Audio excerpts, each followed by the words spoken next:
Yesu panouya achanditsvaga panzvimbo yangu, akandishaiwa ipapo ndorasikirwa nemakomborero.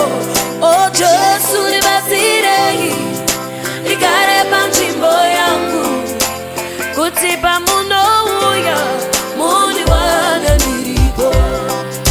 Jesu panouya achanditsvaga panzvimbo yangu, akandishaiwa ipapo ndorasikirwa nemakomborero.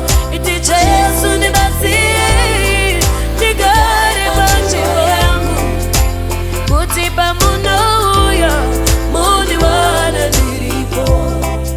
Miedzo painouya ichasvikira panzvimbo yangu, makomo emarwadzo, mipata yezvinorema, gomera uripo wakamira panzvimbo yako. Kuuya kwashe kusvika kuchakuona uripo.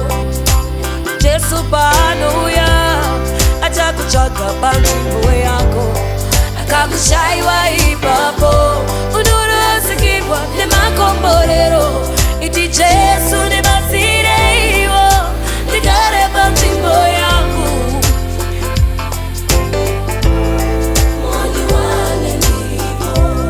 Ndoda kukunaterera kwamuri She ndiworipo, nerimwe zuva muchandigadza semwana anoteerera. Mumvura, mumoto nemudutsu ndipewo nyasha ndishingirire. Jesu pamunouya mungondiwana ndiripo. Jesu panouya achanditsvaga panzvimbo yangu, akandishaiwa ipapo ndinorasikirwa nemakomborero. O Jesu ndibatsireiwo ndigare panzvimbo yangu, kuti pamunouya mundiwana ndiripo.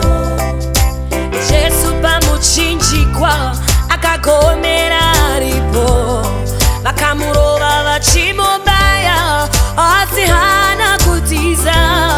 Akagomera simba rekukunda, ndinwe mukombe wamandipa. Mubayiro wawe kupiwa, muzondiwana ndiripo. Jesu panouya achanditsvaga panzvimbo yangu, akandishaiwa